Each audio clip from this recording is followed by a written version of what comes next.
സംസ്ഥാന സർക്കാർ ഉറപ്പുകൾ പാലിക്കണമെന്നാവശ്യപ്പെട്ട് മുണ്ടക്കൈ ചൂരൽമല ഉരുൾപൊട്ടൽ ദുരന്ത പ്രദേശത്ത് ദുരിതബാധിതരുടെ കുടിൽകെട്ടി സമരം. ജനശബ്ദം ആക്ഷൻ കമ്മിറ്റിയുടെ നേതൃത്വത്തിലാണ് പ്രതിഷേധം. ദുരന്ത ഭൂമിയിലേക്കുള്ള മാർച്ച് പോലീസ് തടഞ്ഞതിനെ തുടർന്ന് സ്ഥലത്ത് സംഘർഷമുണ്ടായി.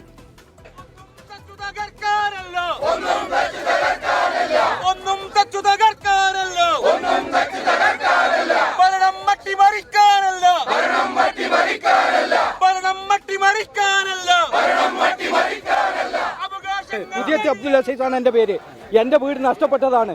എൻ്റെ വീട് നഷ്ടപ്പെട്ടിട്ട് പിന്നെ 2 ലിസ്റ്റിൽ പേര് കൊണ്ടുവന്നു. 3ാമത്തെ ലിസ്റ്റിൽ എൻ്റെ പേര് ഉൾപ്പെടുത്തിയിട്ടില്ല. അവർ അത് എന്താണെന്ന് നമുക്കറിയാൻ കഴിയുന്നില്ല.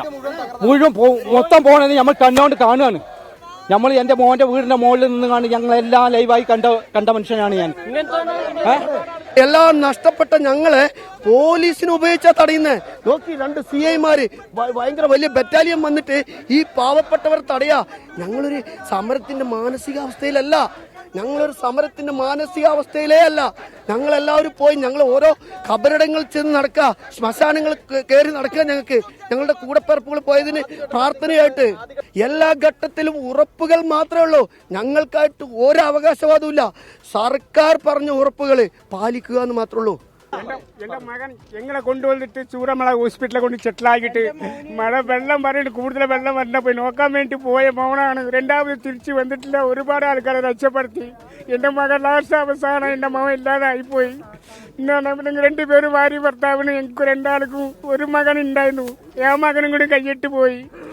അതുകൊണ്ട് ലിസ്റ്റിലെ പേരില്ല. 2ാമത് ലിസ്റ്റിലും പേര് വരുമെന്ന് പറഞ്ഞു, അതിന് വന്നിട്ടില്ല. 5 സെന്റിൽ കൂടുതൽ ഭൂമി ദുരന്തബാധിതർക്ക് നൽകാനാകുമോ എന്ന് പരിശോധിക്കുന്നുണ്ടെന്ന് റവന്യൂ മന്ത്രി കെ രാജൻ പറഞ്ഞു. 5 സെന്റ് എന്ന് പറഞ്ഞത് സാങ്കേതികമായിട്ട് ആളുകളുടെ എണ്ണം കൂടി കണക്കിലാക്കി വരുമ്പോൾ ഉണ്ടാകേണ്ട ഒരു ഘട്ടം വെച്ചാണ്. ഇപ്പോൾ 5 സെന്റ് എന്ന വാദത്തിലൊന്നും മുറുകെ പിടിക്കുന്നില്ല ഗവൺമെൻറ്. അതിനേക്കാൾ കൂടുതൽ കൊടുക്കാനാകുന്ന സാഹചര്യമുണ്ടോ എന്ന് സർക്കാർ പരിശോധിക്കുകയാണ്. ആ സാഹചര്യം ഉണ്ടായാൽ അതും നടത്തി കൊടുക്കാൻ ഒരു പ്രയാസവും ഗവൺമെൻറ് ഉണ്ടാകില്ല. ഏതെങ്കിലും വിധത്തിൽ ദുരന്തബാധിതരോട് ചേർത്ത് നിൽക്കാനും അവരെ ചേർത്ത് നിർത്താനും ലഭ്യമായ മുഴുവൻ സഹായങ്ങളും കൊടുക്കാനുമാണ് സർക്കാർ ലക്ഷ്യമിടുന്നത്.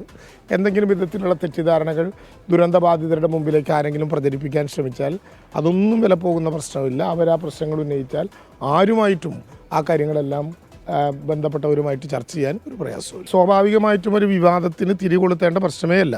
ആ നടപടിക്രമങ്ങളിലെല്ലാം ഞങ്ങൾ രേഖപ്പെടുത്തിയിട്ടുണ്ട്. ആർക്കെങ്കിലും പരാതി ഉണ്ടെങ്കിൽ പരാതിയെ സംബന്ധിച്ച് ഏറ്റവും സുതാര്യമായ പരിശോധന നടത്തും.